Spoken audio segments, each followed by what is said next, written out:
Amén. Hermanos, el Señor nos bendiga en esta noche. Damos gracias a Dios por todas las actividades lindas que estamos teniendo en estos días. Siempre creciendo, siempre trabajando en la obra del Señor. Dios bendiga las visitas en esta noche. Luego vamos a tener presentación de dos hermosas niñas. Cuyos padres están dando sus primeros pasos en los caminos del Señor. Así es que la verdad muy contento. Bienvenida también Estela en medio nuestro, Dios les bendiga, bienvenida. Y así cada uno de nosotros, hermanos. Abrimos nuestras Biblias en Hebreos capítulo 3, allí lo dejamos la última vez. Hebreos capítulo 3. Vimos en el capítulo 2, el mensaje fue la identificación de Cristo con el hombre. Vimos que convenía al Padre, convenía al Hijo y nos convenía a nosotros esa identificación, ¿sí? Y ahora vamos a ver, nosotros siguiendo con la temática del escritor a los Hebreos, como Cristo es superior a Moisés. Ese es el título en esta noche del mensaje, ¿no? Cristo superior a Moisés. Y vimos desde el principio de la carta a los Hebreos cómo el escritor sagrado nos viene presentando la superioridad de Jesucristo ante todo. Acuérdense, la primera predicación fue Cristo superior a los profetas. Los profetas hablaron de parte de Dios. Ahora en Jesucristo Dios habló directamente a través de su persona. ¿Qué mejor representante que Jesucristo, la segunda persona de la deidad en medio nuestro?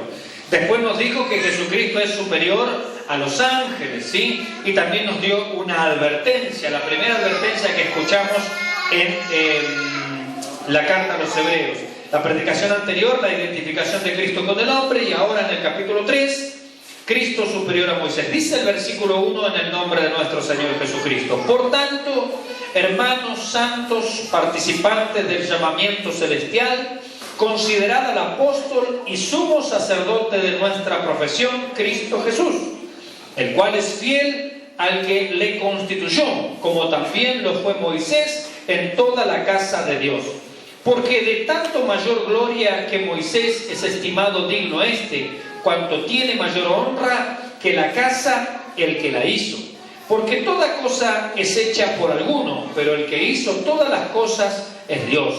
Y Moisés a la verdad fue fiel en toda la casa de Dios como siervo, para testimonio de lo que se iba a decir.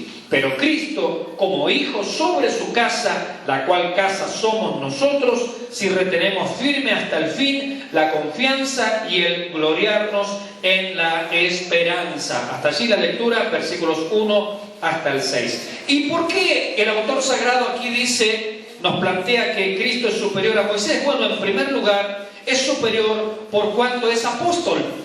Mire qué palabra hermosa. Jesucristo es apóstol. Este es un título que lo vimos en la primera predicación, no sé si algunos se recordarán, ¿no? Dentro de los varios títulos que le va a dar el autor a los Hebreos, uno de ellos es que Jesucristo es apóstol. Y fíjese cómo esta palabra está de moda en estos días. Pero bueno, veamos un segundito, sin ahondar. Ya nos dijo, ¿no? Superior a los profetas, porque Él es el mensaje; superior a los ángeles, porque Él es el creador; superior a Moisés, porque Él es hijo justamente del dueño de toda la casa. Él es apóstol, decimos aquí. La palabra apóstol viene del griego apostelo, que significa enviado. Entonces, la palabra apóstol es un enviado. Y usted dirá, bueno, pero a ver, la Biblia nos habla mucho acerca de apóstoles. Usted me dirá, Moisés fue enviado por Dios, ¿verdad? Fue enviado por Dios a libertar al pueblo allí de la esclavitud de Egipto. Bueno, en cierto sentido, Moisés fue un enviado. Ahora, este enviado nunca vio a Dios, porque la Biblia dice que a Dios nadie le vio jamás. El unigénito Hijo que está en el seno del Padre, le ha dado a conocer. Entonces, ¿Moisés qué vio? Moisés vio parte de su gloria. Moisés vio allí algunas figuras, pero no lo vio a Dios, porque la Biblia también dice que Él habita en luz inaccesible. No me verá hombre y vivirá, dice la palabra del Señor. Entonces, Moisés sin duda vio apariencias, vio manifestaciones de Dios, vio teofanías o cristofanías, o sea, la aparición del Cristo preencarnado. Antes de la encarnación, antes de que Jesucristo naciera en Belén de Judea, Él se había manifestado allí a Moisés, se manifestó a Abraham, se manifestó a distintos personajes a través de todo el Antiguo Testamento. Esto se llama teofanías o cristofanía, la aparición del Cristo antes de la encarnación. Ahora, usted también conoce como apóstoles a los discípulos. Usted sabe que el grupo principal eran 12. Pero estos discípulos, mis hermanos, fueron enviados por Jesucristo. Estos discípulos fueron enviados a predicar por Jesucristo. Y mis hermanos, cuando Él aparta a estos hombres, cuando Él los llama, dice que llamó a los que Él quiso para que en primer lugar estén con Él y en segundo lugar enviarlos a predicar. Ahora, de esta clase de apóstoles no hay más. Nosotros como iglesia enseñamos que no hay una continuidad apostólica. El catolicismo romano por siglos y siglos dijo que el Papa es el continuador del ministerio apostólico, es el sucesor de Pedro al frente de la única iglesia que ellos reconocen como iglesia verdadera. Sabemos que esto no es así, ni es la iglesia verdadera, ni hay una sucesión apostólica, porque esto no está mandado en la Biblia. Pero lamentablemente usted sabe que ya hace algunos años, después del año 1950, comenzaron a aparecer, y sobre todo en el 2000 ya con auge, muchos que dicen ser apóstoles. Ahora, cuando uno los analiza a la luz de las Escrituras, por ejemplo, en Hechos de los Apóstoles, capítulo 1, por allí por el versículo 23, se nos dice los requisitos para ser apóstol de Jesucristo y nadie los puede cumplir. ¿Por qué? Porque uno de los requisitos es haber compartido el ministerio terrenal del Señor Jesucristo desde el bautismo de Juan hasta su resurrección. ¿Quién pudo haber cumplido esos requisitos? De los que hay hoy en día que se llaman apóstoles, nadie. Tendrían que tener más de 2000 años de existencia. Porque nadie puede cumplir los requisitos bíblicos de ser apóstol de aquel grupo de los 12. Alguno alegará, bueno, Pablo no era de los 12 y era apóstol. Y la Biblia nombra apóstoles a otros más aparte de los 12. Es verdad. Pero una respuesta para esto es que si la Biblia dice que Pablo era apóstol, yo no lo voy a poner en duda. Ahora, la Biblia no nos dice que después de Pablo iban a venir más apóstoles. Porque, por ejemplo, en el capítulo por allá, número 15 de los primera carta a los Corintios, Pablo dice que él es el último de los apóstoles. Entonces, cuando la palabra dice, la Biblia dice que Pablo es el último de los apóstoles, ¿qué significa eso?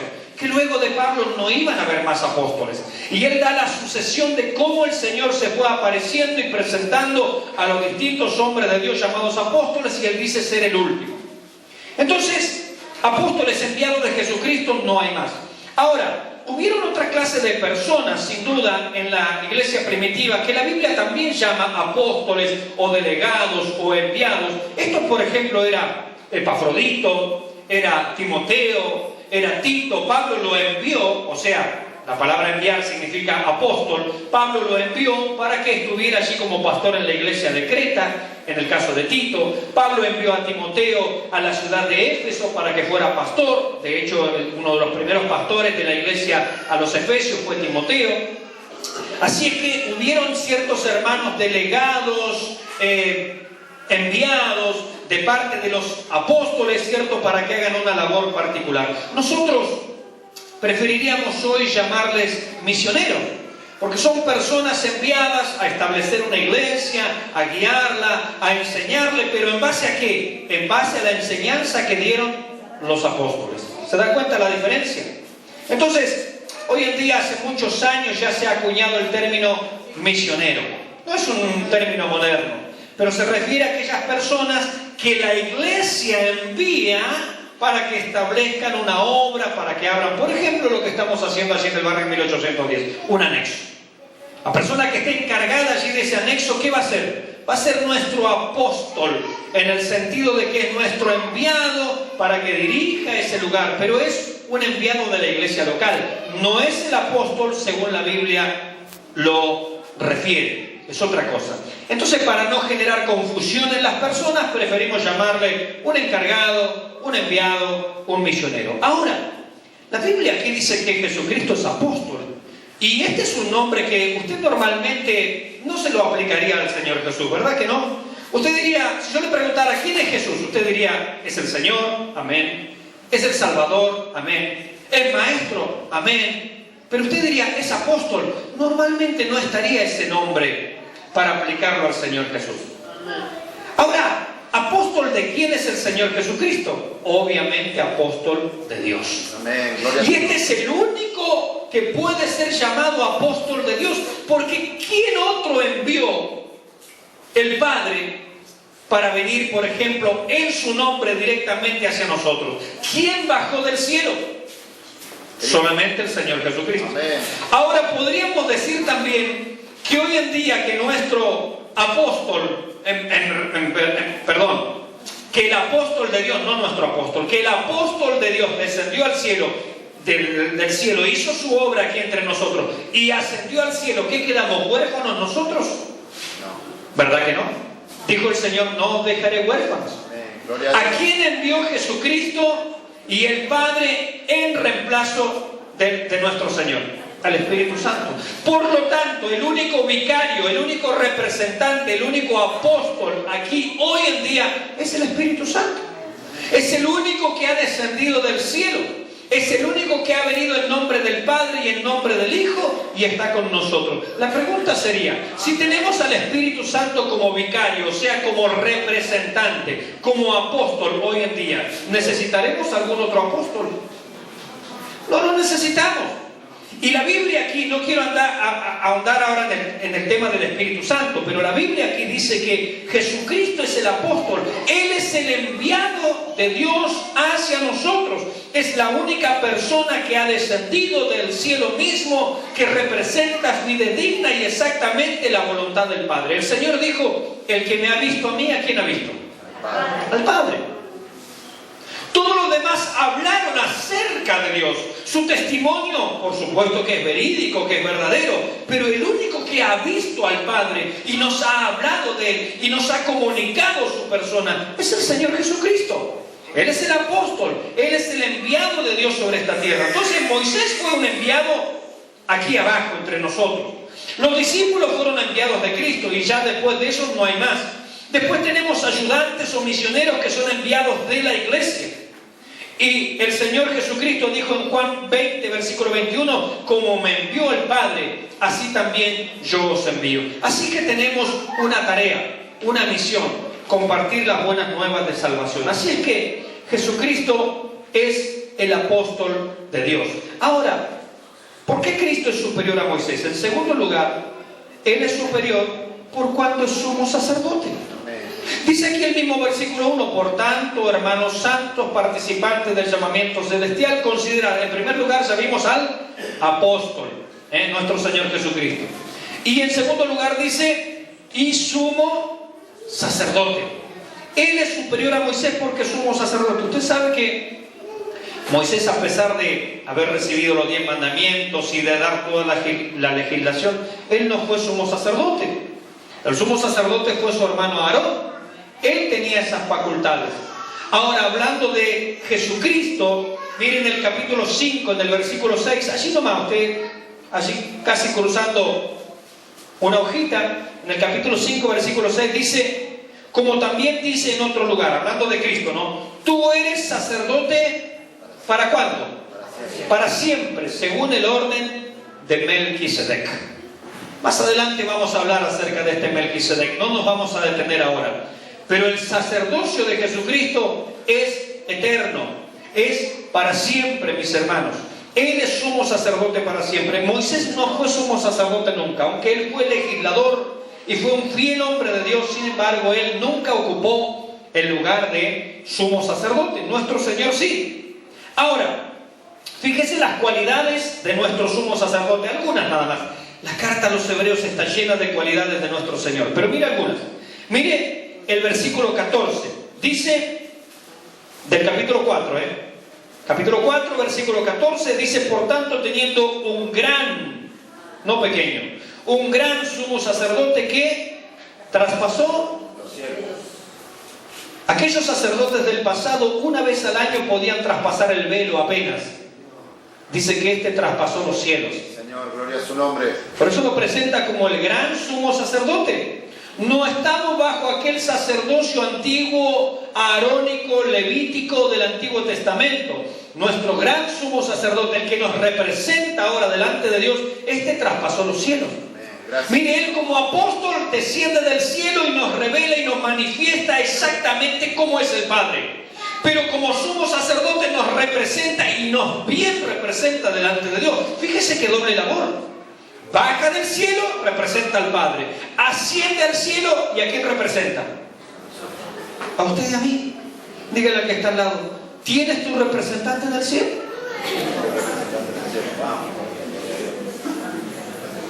Usted sabe que en el cielo hay alguien que lo representa a usted. La Biblia dice, pero ¿cuál es la función de un sumo sacerdote? Representar al pueblo ante Dios.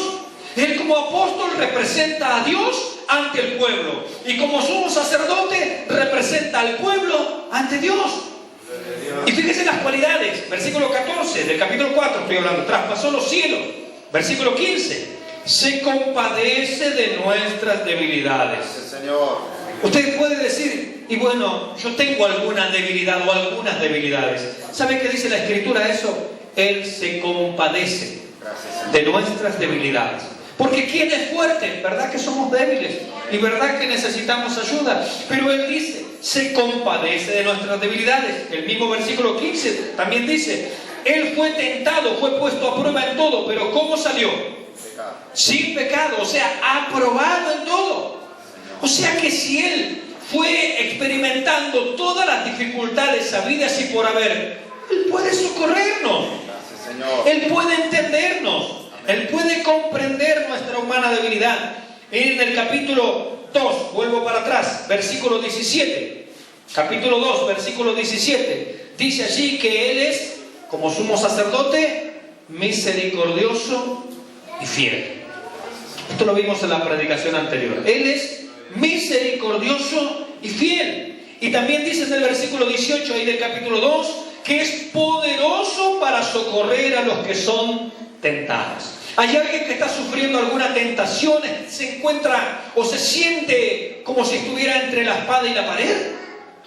La Escritura dice que nuestro sumo sacerdote es poderoso para socorrer a los que son tentados. Bendito sea su nombre. Entonces, como apóstol, Él representa fielmente a Dios. Como sumo sacerdote, representa fielmente a su pueblo. Gloria a Dios. Mire, se supone que los políticos son los representantes del pueblo, ¿no? Y cuánta defraudación nos han traído, ¿no? ¡Uy, Dios mío! Uno dice, ojalá que no nos representen mejor, ¿no? Pero tenemos un sumo sacerdote que sabe representarnos bien, eficazmente. Como leíamos recién, Él traspasó los cielos, se compadece de nuestras debilidades. Él fue tentado en todo, pero sin pecado. Él fue aprobado, Él es misericordioso, es fiel. Él expió los pecados de su pueblo y es poderoso para socorrer a los que son tentados. Así nos representa. Gracias, Señor. Aunque el libro de Apocalipsis dice que Satanás está día y noche acusando a los escogidos de Dios, tenemos allí quien nos defienda. Tenemos allí quien nos representa, mis hermanos. Como expiación es limpia eficazmente a los que en Él creen.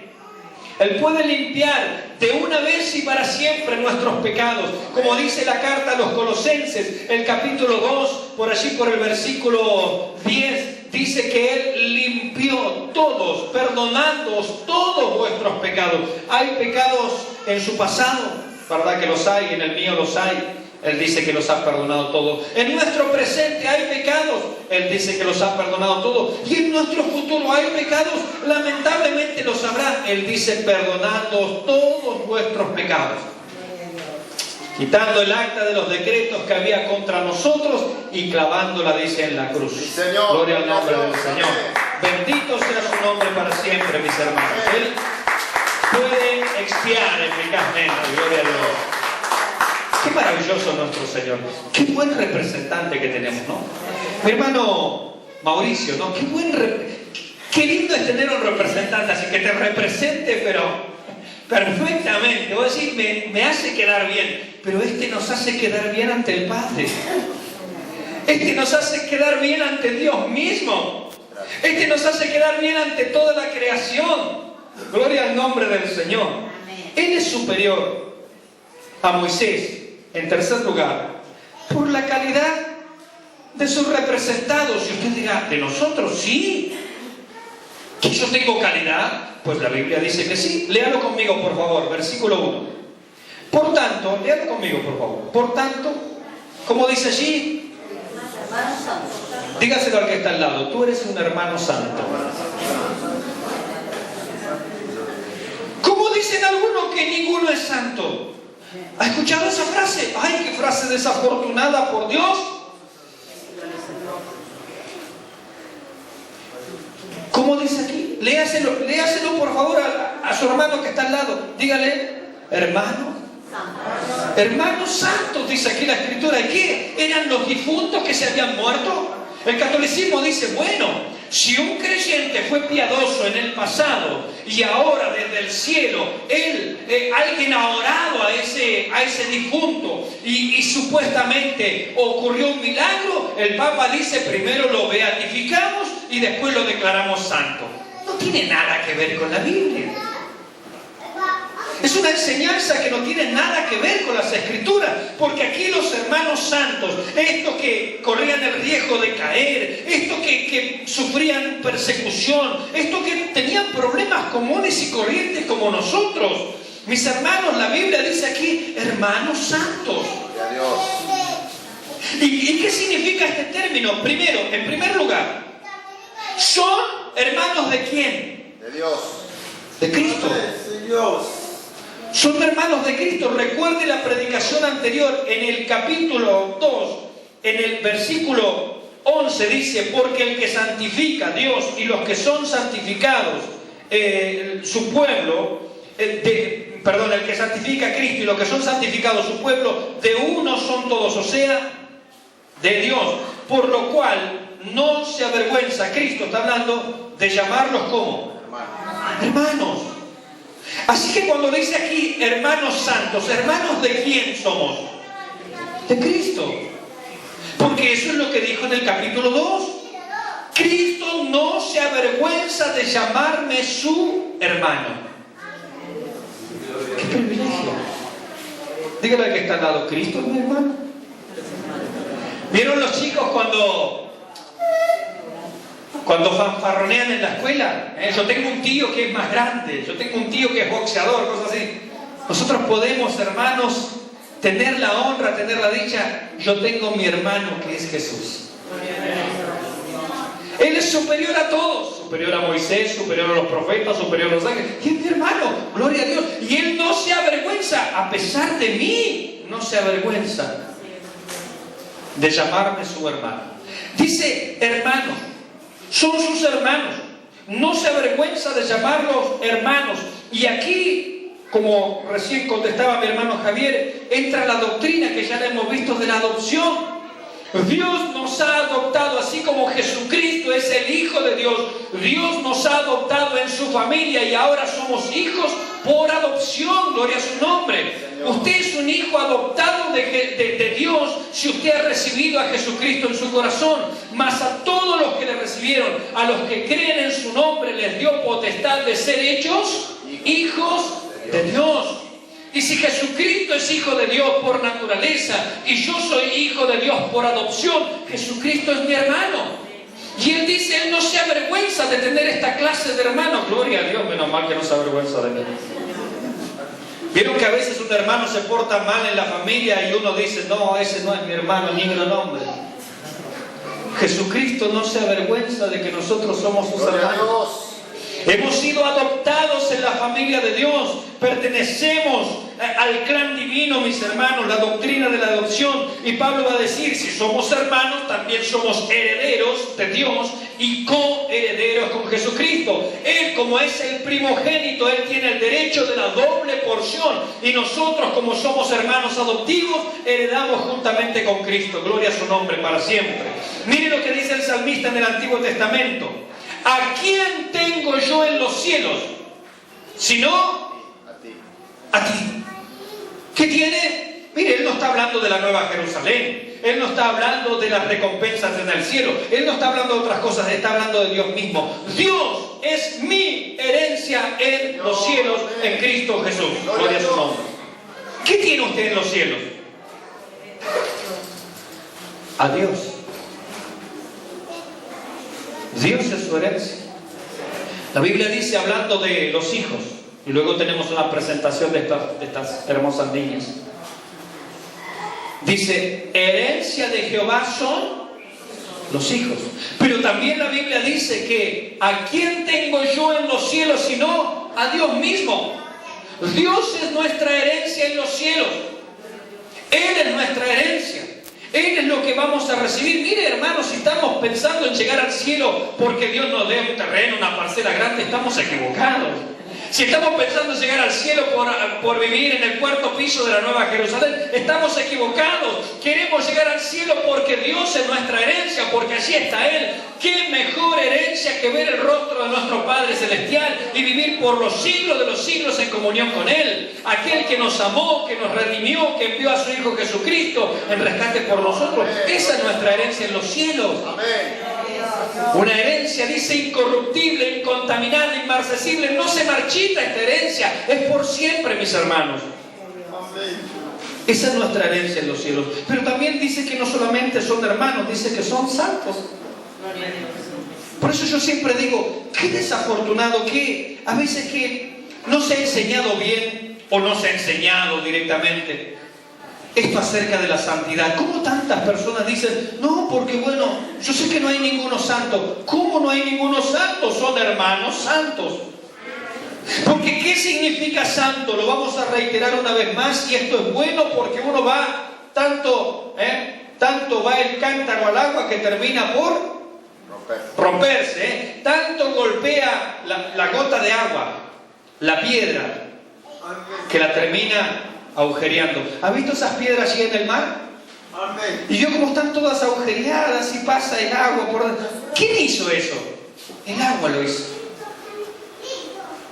¿Ha visto las montañas talladas? ¿Quién lo hizo? El viento lo hizo. Usted dirá, ¿cómo un viento va a tallar una montaña? Lo talla. De tanto rozar, de tanto ir, de tanto ir, de tanto ir, de tanto golpear, se forman. Y así nuestra conciencia y nuestra mente y nuestro corazón se van formando, mis hermanos, nuestro carácter cristiano, y va entrando la doctrina, como dice en el Antiguo Testamento, renglón tras renglón, línea tras línea. Así la palabra de Dios va entrando en nuestro corazón. Miren, la palabra santo viene de una palabra griega que es agios. Agios, ¿sabe qué significa? Separado, dedicado, consagrado a Dios. ¿Usted fue separado del mundo y del pecado, sí o no? Amén. ¿O todavía usted sale de acá y se va a la bailanta? No. ¿Verdad que no? No. Amén. Gloria a Dios. Bien, vamos a poner cámara oculta después de la salida del culto. Todos aquellos que han sido separados del mundo y del pecado y hoy sirven a Dios son santos, porque eso significa la palabra santo. Separado, consagrado, separado del mundo y del pecado y consagrado para servir a Dios. Toda persona que ha experimentado esto es una persona santa. Santo no es lo mismo que perfecto, por eso no hay que confundir los términos. Santo es separado, consagrado, dedicado para Dios. Vuelvo a preguntarle, ¿usted fue separado del mundo? ¿Sí o no? Ahora se ha consagrado para servir a Dios, ¿sí o no? Gloria a Dios. Entonces usted es una santa persona. Es una santa mujer de Dios, un santo varón de Dios. Porque eso es lo que significa. Aquí los hermanos, usted va a ver que tenían sus cientos de problemas. Sin embargo, esta palabra dice hermanos santos. Son hermanos de Jesucristo, somos hermanos de Él, hermanos entre nosotros, hermanos de Cristo, y a la vez somos santos, separados del mundo y del pecado y consagrados para Dios. Mire, hay tres aspectos en la santificación. Amén. Y usted después puede recorrer allí en YouTube. Hacemos una propaganda, saludamos a los hermanos que nos van a ver en YouTube. Amén. Dios los bendiga. Amén. Tenemos la bendición, usted sabe, hablando de YouTube, que en Oregon, Estados Unidos, en California, en Miami, ven y escuchan las predicaciones de esta iglesia. Gloria a Dios. No tenemos idea quién puede ser. En Canadá también, mis hermanos, gloria al Señor. Dios les bendiga. El Señor les pone en su corazón de mirar este canal, ¿no?, de YouTube. Hay tres aspectos elementales en la santificación. Está la santificación inicial o posicional. Esto significa que usted y yo estábamos allá perdidos, en las tinieblas, en el pecado, en el mundo, bajo la esclavitud del maligno. Pero Dios nos tomó de allá y nos trajo acá y nos puso en Cristo Jesús. Amén. Eso significa, ese es el primer acto de santificación. Él me separó del mundo y del pecado y me puso en Cristo Jesús. ¿Ya sucedió eso en usted? Amén. Esa fue la santificación inicial o posicional, porque Él lo sacó del reino de las tinieblas y lo trasladó al reino de su amado Hijo Jesucristo. Amén. Santificación posicional. Ahora usted está en Cristo. Segundo aspecto de la santificación, no se quede ahí. No se queda ahí. Hay personas que fueron rescatadas del mundo y del pecado, fueron puestas en Cristo Jesús, pero ¿qué hacen ahora? Dicen, bueno, yo soy salvo, el Señor me ha perdonado, y bueno, ¿qué tiene de malo practicar las cosas del pasado? No, mis hermanos, porque el segundo aspecto de la santificación es la santificación dinámica o progresiva. La Biblia dice, y todo aquel que tiene esta esperanza, está hablando de la segunda venida de Cristo, se purifica a sí mismo, así como Él es puro. Entonces, porque fuimos separados del mundo y fuimos puestos en Cristo Jesús, ahora Dios dice, sed santos porque yo soy santo. Amén. No puedes caminar en este camino sin practicar la santidad. ¿Se entendió? Amén. Hay enseñanzas y hay críticas que se hacen, que es, a ver, los que creen en la seguridad de la salvación son personas que se toman a la ligera la vida cristiana y dicen, bueno, una vez salvo, siempre salvo y Dios perdona todo y dele para adelante. Mis hermanos, quien piense así nunca ha conocido al Señor Jesucristo. No es salvo quien piensa así. Porque el camino del Señor es un camino de santidad. Y en esta santidad, estando ahora en los caminos del Señor, usted y yo debemos practicar la santidad. Debemos vivir en santidad. Debemos limpiarnos, purificarnos. Cuando usted peca, dice, Señor, no puede ser que te haya fallado. Perdóname, Señor, límpiame, Señor. Hijitos, este mandamiento os escribo para que no pequéis. Pero si alguno hubiere pecado, abogado tenemos para con el Padre, o sumo sacerdote tenemos para con el Padre a Jesucristo el justo. Hermanos, una persona que ha nacido de nuevo nunca se puede tomar a la ligera el pecado. Si se toma a la ligera el pecado es porque no nació de nuevo. Amén. Es así de sencillo, porque la regla y la norma de vida del cristiano es la santidad, apartarse del mundo, apartarse del pecado. Y esto no significa que usted no tenga que tratarse con sus parientes, no tiene nada que ver. Hay gente que no entiende estas cosas, dice, yo ya no soy del mundo, por lo tanto a mi primo no lo saludo porque él toma alcohol. Salúdelo y háblele de Cristo, por favor. ¿Se da cuenta? Eso es santulonería. ¿Entiende la diferencia? La santulonería es, ahora yo voy a la iglesia y con los vecinos del barrio no me trato porque ellos no son creyentes, no se puede compartir con ellos. Así pensaron generaciones atrás, por eso inventaron los monasterios. No entendieron qué era la santidad. La sal no tiene ningún sentido si está solo en el envase. ¿Dónde hay que poner la sal para que tenga sentido? En la comida. Tiene que estar revuelto para darle sabor. Nosotros somos ¿qué? La sal de esta tierra, somos la sal del mundo. Por lo tanto, usted comparta con sus parientes y hábleles de Cristo. Si su pariente lo invita, no sé, vamos a comer un asado este fin de semana porque es el Día de la Patria, usted se come un asado, usted le marca y demuestra la diferencia, el cambio y la transformación que Jesucristo hizo en usted, pero no haga lo que ellos hagan. ¿Se da cuenta? No haga lo mismo. Usted está con ellos, pero no es de ellos. ¿Se entiende, no? Amén. Nosotros estamos en el mundo, pero no somos del mundo. Entonces, la primera santificación es cuando Dios nos sacó de allá del mundo y del pecado y nos puso en Cristo Jesús. Santificación inicial. Ya nos separó, ya nos consagró para Él. Ahora, como estamos en Cristo Jesús, Él nos dice, camina santamente. Amén. No peques, no vuelvas atrás, no tengas las prácticas del pasado. Camina en santidad. Esa es la santificación progresiva. A medida que caminamos, nos vamos, hermanos, dice la Escritura, perfeccionando la santidad en el temor de Dios. Vamos aprendiendo a caminar, vamos aprendiendo a madurar y vamos caminando en santidad. Y el tercer aspecto de la santidad es la santificación final o definitiva. Cuando se produzca el rapto de la iglesia, ¿cuánto esperan el rapto? Amén. Gloria a Gloria a Dios. Cuando se produzca el rapto de la iglesia, nuestro cuerpo, ¿qué le pasará? Será transformado y será revestido de gloria. Santificación definitiva. Porque allí arriba no entrará jamás cosa inmunda, dice la palabra del Señor. Bendito sea su nombre para siempre. Gloria a Dios. Nosotros, mis hermanos, somos una iglesia que enseña la seguridad de la salvación, pero en santidad. Amén. Nunca, mis hermanos, nunca la seguridad de la salvación va acompañada de licencia para pecar. Porque, como insisto, hay gente que dice, bueno, yo ya fui salvado, entonces si la salvación es segura, puedo darle rienda suelta a mi pecado. Si usted hace eso es porque usted no es salvo. Porque no está manifestando la nueva vida en Cristo Jesús. Amén. Amén. Hay personas que le llaman a un hombre su santidad. ¿Ha escuchado esto usted?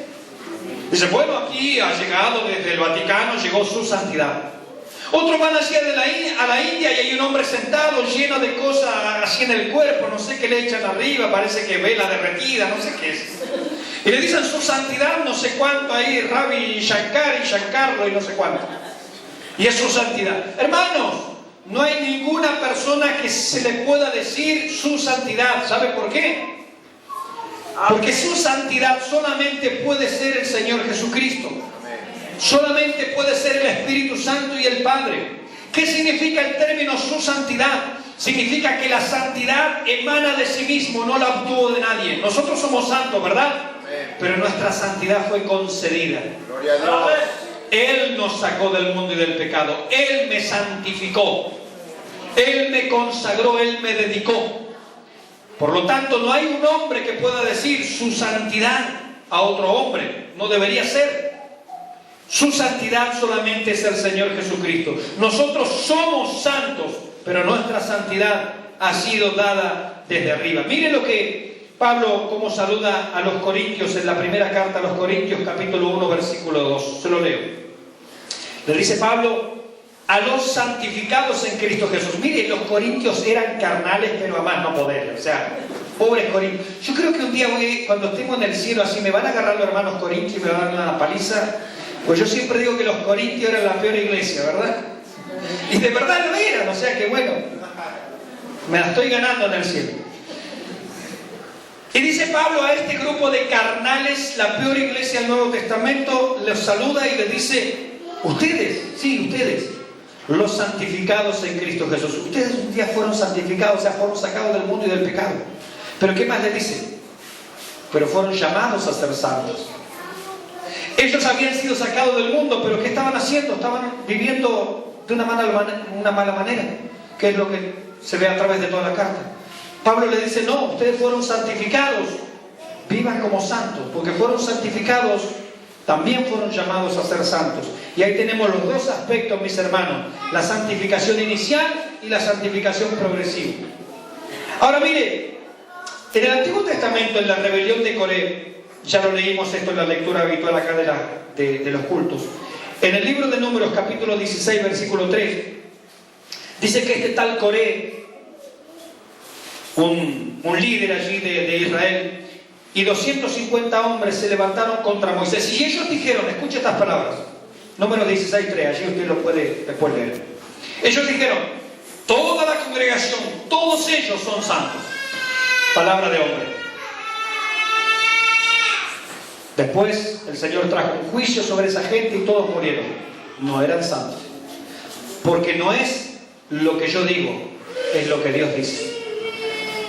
Aquí la palabra de Dios dice que nosotros somos santos. Entonces, gracias Señor, Dios lo dice. Y estas palabras tienen validez. Fíjense que a Moisés le pasó esta rebelión. Un grupo de personas le dijeron, todos somos santos. Y no eran santos, eran impíos. Eran rebeldes, era gente no convertida, eran gente incrédula que estaba metida en el medio del pueblo de Dios. Sin embargo, aquí la Biblia nos llama a nosotros santos. Somos hermanos santos. Y qué distinto es el testimonio, mis hermanos, que Dios da acerca de su iglesia. Qué bendición es esto, mis hermanos. Hay gente que se atribuye a sí mismo muchas cosas, pero delante de Dios no tienen nada. Qué distinto es cuando Dios da testimonio de nosotros como iglesia y Él dice que somos hermanos santos. Dios de los redimidos dice hermanos santos. Ellos también, mis hermanos, como dice aquí el versículo 1, son participantes del llamamiento celestial. Fíjese lo que dice. Por tanto, hermanos santos, participantes del llamamiento celestial. Hay un llamado que Dios ha hecho sobre su vida. Hay un llamado que Dios ha hecho sobre mi vida. Pablo, hablando de justamente todo este plan de salvación, allí en Romanos 8, dice que a los que antes conoció, ¿se acuerda ese pasaje? A los que antes conoció. Y esto significa, mis hermanos, que, mire, escuche bien, el mundo no existía. No existían los ángeles, no existían los demonios, por supuesto. No existía absolutamente nada. Solamente el Padre, el Hijo y el Espíritu Santo existían. Amén. Y la Biblia dice que Dios te conoció. Amén. Amén. Él te miró a ti, pero en una relación de amor y de misericordia. Usted podría preguntar, ¿a mí? Sí. ¿A usted? A mí. A los que antes conoció, antes de la fundación del mundo, Dios conoció a mi hermana Rosy. Y usted dirá, ¿y por qué? No lo sabemos, pero Dios le conoció. Pero no solamente de saber, porque Dios sabe todo, Él es omnisciente. No, no, no. Pero cuando la palabra de Dios habla aquí, usa una palabra que se llama presciencia. Amén. La presciencia significa que Dios conoce algo íntimamente, profundamente, amorosamente. Mire, yo puedo conocer muchas marcas de auto, ahora yo no tengo ningún afecto por eso. No hay amor en eso. Yo puedo conocer muchas capitales de países, pero no hay amor en eso. Es conocimiento. Es ciencia nada más. Conozco. Cuando la Biblia habla aquí de presciencia, se refiere a que Dios conoció amorosamente. Mire, Adán y Eva pecaron, fueron echados del huerto, fueron vestidos por Dios con túnicas de pieles. Entramos al capítulo 4 del Génesis. ¿Y qué dice la Escritura? Y conoció Adán a su mujer Eva. Y después de conocerla, ¿qué pasó? Mi Señor. Vino el primer hijo. Por lo tanto, allí utiliza la palabra conocer, pero en la Biblia la palabra conocer se refiere a un conocer amorosamente, a un conocer del corazón, a un conocer del alma, a un conocer afectivo. Por lo tanto, dice la Escritura que a los que antes conoció, levante la mano al cielo. Dios lo conoció a usted amorosamente, misericordiosamente. Dios fue conmovido antes de la fundación del mundo al pensar en usted y al pensar en mí. Yo no lo puedo explicar. Si usted me pide que se lo explique mejor, no puedo. Pero Dios, antes que el mundo existiera, pensó en usted y lo pensó con misericordia, con amor, con compasión. Él se relacionó con usted. Dice que a los que antes conoció los predestinó, les fijó un horizonte, les fijó un límite, les fijó un ambiente. ¿Cuál es ese límite? Esa predestinación, ¿cuál fue? Que usted y que yo fuéramos formados y moldeados a la imagen de Jesucristo, su Hijo. Amén.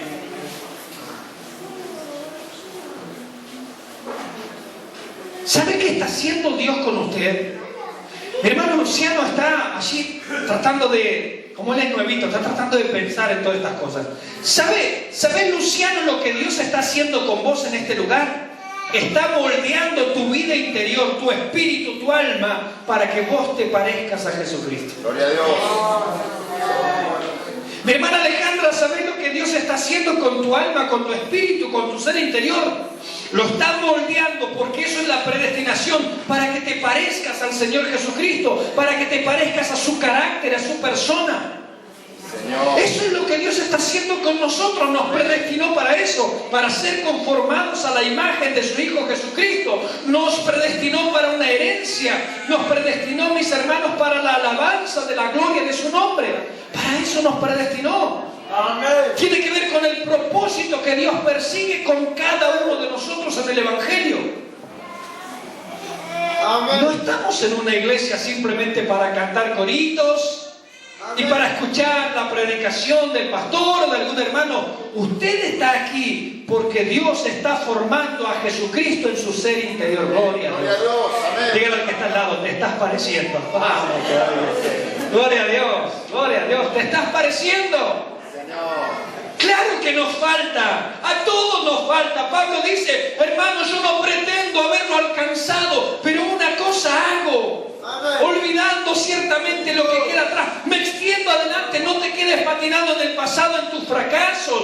Dios está trabajando contigo, todavía no terminó su obra. Jehová cumplirá su propósito en mí, gloria a su nombre. Bendito sea su nombre.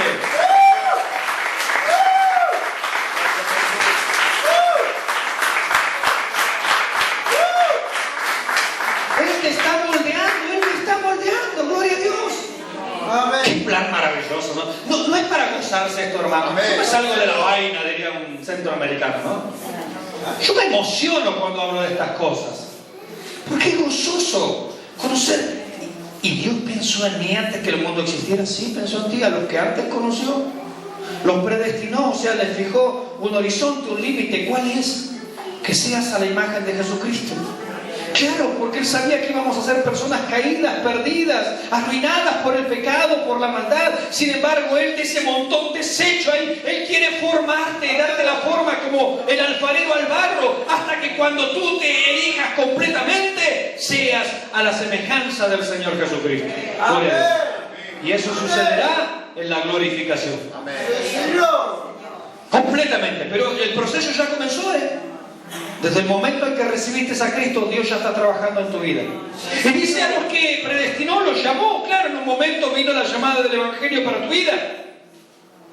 Y vino el llamado de Dios.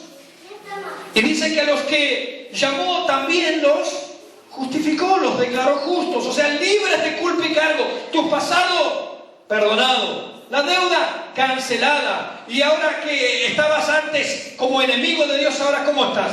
En paz con Dios. Por eso dice Pablo en Romanos capítulo 5 versículo 1, justificado pues por la fe que tengo, paz para con Dios. Estamos en paz por medio de nuestro Señor Jesucristo. Dice, y a los que justificó, a estos también glorificó. El plan de Dios, hermanos, no va a fallar. Él no va a terminar la obra inconclusa. No es que Él dice, bueno, esta vasija se me echó a perder, este barro era malo, bueno, lo tiro y listo y agarro. No. Porque a los que antes conoció, a esto los predestinó, a esto los llamó, a esto los justificó y a esto los glorificó. Hasta que Dios no haga el proceso completo, no te dejará, mi hermano. Por eso creemos en la seguridad de la salvación. Hay mucha gente que se pierde esta tremenda bendición y dice, no, pastor, yo pequé. Y no está bien pecar, está mal pecar. Pero mis hermanos, Él es fiel y justo para perdonar nuestros pecados y limpiarnos de toda maldad. Si usted viene nuevamente a los pies del Señor Jesucristo, Él lo va a perdonar, Él lo va a limpiar. Gloria a Dios. Porque Él quiere seguir trabajando con usted. Hay gente que se echa a morir por malas enseñanzas. Hay gente que dice, no, yo me aparté del Señor como hace 5 años, ya perdí mi salvación. Y resulta que el Espíritu Santo te sigue amonestando para que te vuelvas a Él. Volveos pues a mí, yo me volveré a vosotros. Gloria a su nombre. ¿Cuántas personas que están en este lugar, si pudieran levantar la mano, estuvieron mucho tiempo alejados del Señor? Levanta la mano. Mire a su alrededor, por favor. Mire cuántas personas. ¿Se da cuenta que Dios siempre quiso trabajar con usted? ¿Se da cuenta que Dios siempre estuvo llamándolo, el Espíritu Santo lo estuvo tocando, redarguyendo? Porque Él quería seguir trabajando. Él no va a dejar la obra inconclusa. Jonás se quiso ir, me pago el pasaje, voy a Tarsis, me duermo en la nave, me echo del fondo. No, le dijo el Señor, yo tengo una tormenta, tengo un pez, pero tú me vas a predicar. Jehová cumplirá su propósito en mí, gloria a su nombre.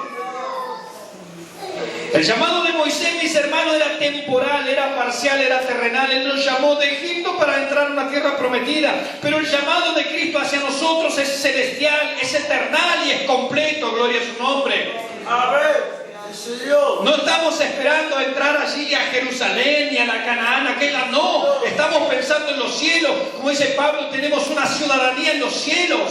Allí está mi ciudadanía, allí está mi territorio, allí está mi patria, mis hermanos. Allí está mi Dios. ¿Qué más dice? Fíjese qué pasaje tan rico este, tremendo. Participante del llamamiento celestial, considerar al apóstol y sumo sacerdote, escuche, de nuestra profesión, Cristo Jesús. Así usted utiliza la palabra profesión o confesión, que sería lo mismo en este caso, para el caso que estamos hablando, profesión o confesión. ¿Sabe qué significa? ¿Cuál es la palabra así que el autor a los hebreos utiliza? Una palabra que en el castellano también utilizamos, homologar. La palabra griega utilizada allí para profesión o confesión es homologar. Significa decir lo mismo. Miren mis hermanos, dijo el Señor, no todo el que me dice, Señor, Señor, entrará en el reino de los cielos. Allí la palabra es laleo, hablar. No todo el que bla, bla, bla, bla, bla quiere decir. ¿Entiende ese término? El Señor dijo, no todo el que bla, bla, bla, bla, bla, me dice Señor de acá, entrará al reino de los cielos, sino el que hace la voluntad de mi Padre. Pero Pablo va a decir que si tú confiesas, homologas, esa es la palabra, si tú homologas con tu boca que Jesús es el Señor y crees en tu corazón, porque del corazón va a salir esa confesión, serás salvo. Amén. Lo que quiere decir aquí el autor sagrado es que, mis hermanos, la fe, este camino en el cual estamos, es un camino homologado, es una fe homologada. Quiere decir que el verdadero creyente va a expresar con sus labios lo que sucedió adentro de su corazón. Si aquí en su corazón hay una nueva vida, una nueva naturaleza, eso hablarán sus labios, mis hermanos. Va a haber una coincidencia entre el exterior y el interior. No será una religión, mis hermanos, puesta a corset. Amén. He visto demasiada gente que se pone el corset de la religión. Viene a la iglesia, bueno, en la iglesia hay que usar la pollera que arrastra, así tipo novia. Y en la iglesia hay que esto, y en la iglesia hay que esto otro, y en la iglesia hay acá, y en la iglesia allá. ¿Saben qué? Ese es un corset religioso. Señor. La nueva vida cristiana es un cambio aquí de naturaleza. Cristo transforma su ser interior y eso se va a reflejar en el interior. Hay gente que entra a la iglesia y se disfraza exteriormente de evangélico, pero aquí adentro no lo son. Amén. Dios. No son cristianos por dentro, son cristianos por fuera. Se ponen un traje de cristiano, hablan como cristianos, huelen a cristianos, se peinan como cristianos, pero no son cristianos. Y ese es un gran problema. Aquí, hermanos, le estamos diciendo, mire, no se preocupe como usted viene, preocúpese de su ser interior. Si su ser interior es transformado, su exterior va a ser transformado. Amén. Porque la fe es homologada. Lo que hay adentro se exterioriza afuera. Amén. Si usted está empezando al revés, ¿sabe por qué hay tanta gente que ha fracasado en las iglesias? Porque empezó por fuera y no por dentro. Porque en la puerta allí alguien le dio todo un largo escrito así de lo que ahora no hay que hacer porque tú eres evangélico. Y fracasaron. Porque usted no lo puede cumplir. ¿Sabe por qué? Porque la vida cristiana es Jesucristo. Amén. Si usted no tiene a Jesucristo, usted no es cristiano. Si usted no tiene a Jesucristo en su ser interior, usted no puede vivir la vida cristiana. No le pida peras al olmo. No va a dar nunca. No puede dar fruto. No puede dar pera porque es olmo. Pero usted deje que Jesucristo entre en su corazón, transforme su vida y todo su exterior va a cambiar. No se preocupe. No se preocupe del maquillaje cristiano evangélico. Preocúpese, Señor, te entrego mi corazón. Aquí está mi vida. Esta es una fe homologada que coincide el interior con el exterior. Y dice aquí, de nuestra profesión, de nuestra fe homologada, lo que los dichos coincidan, mis hermanos, con la realidad interior. Los santos hermanos tienen una fe homologada, autenticada, expresan externamente la nueva vida interior. Y por último, Cristo es superior a Moisés por la gloriosa obra realizada. Mire, vamos a ir rápido. En primer lugar, Moisés y Cristo ambos fueron fieles, lo dice el pasaje, en eso no hay diferencia. Pero dice que Jesucristo es superior porque Él es el creador de la casa. Moisés estuvo en un tabernáculo que el Señor le dio el diseño. Jesucristo dice que está sobre la iglesia y a la vez fue el que le dio el diseño a Moisés. Jesucristo, mis hermanos, es hijo de Dios, no es criado, como lo fue Moisés. Dios, el Señor Jesucristo, diseñó el tabernáculo y le dijo a Moisés: ven, criado, atiende esto. Pero Él es el Señor de esa casa y Él es Señor de la iglesia, bendito sea su nombre. Aquello no era la realidad, era simplemente sombra de lo que iba a venir. ¿Y cuál debe ser nuestra actitud? Mire el versículo 6, aquí terminamos. ¿Cuál va a ser nuestra actitud? Pero Cristo como hijo sobre su casa, la cual casa somos nosotros, o sea la iglesia, si retenemos firme hasta el fin la confianza y el gloriarnos en la esperanza. Nuestra actitud es retener firmes hasta el fin. Amén. ¿Sabe qué es retener? No es solamente tener, Señor. es tomar algo y abrazarlo, atesorarlo y no soltarlo por nada. Dice retener firmes. ¿Hasta cuándo? Hasta el fin. ¿Qué vamos a retener? La confianza y el gloriarnos en esta esperanza, el alegrarnos, el jactarnos, el regocijarnos. Dice, un autor dice, el retener la confianza y la esperanza hasta el fin será la demostración evidente de la realidad de la obra de Dios en cada uno. Mire, lo digo así de esta manera para que usted lo entienda. Los creyentes no perseveran para ser salvos, perseveran porque son salvos. Gloria a Dios. Gloria a su nombre para siempre. ¿Lo quiere decir conmigo? Gloria a Dios. Bendito sea su nombre. Nos colocamos de pie. Dígalo conmigo. Yo no persevero para ser salvo. Persevero porque soy salvo. Aleluya, gloria a Dios. Gracias, Señor, te damos por esta palabra en esta noche. Qué bendita palabra, Señor, qué bendita presencia de tu Santo Espíritu, y nos gozamos, Señor, en estas maravillosas enseñanzas. Padre Santo, seas tú convenciendo, Señor, de lo que nosotros no podemos convencer. Nos reconocemos inútiles, incapaces, pero aquí está tu Espíritu Santo, Señor, para tocar cada vida, cada corazón, Señor amado, para traer convencimiento, Señor, al alma y al espíritu, Dios mío, y hacer nuevas criaturas. Te alabamos, Señor, te bendecimos. La gloria y la honra sea tu nombre, Señor amado. Gloria a Dios.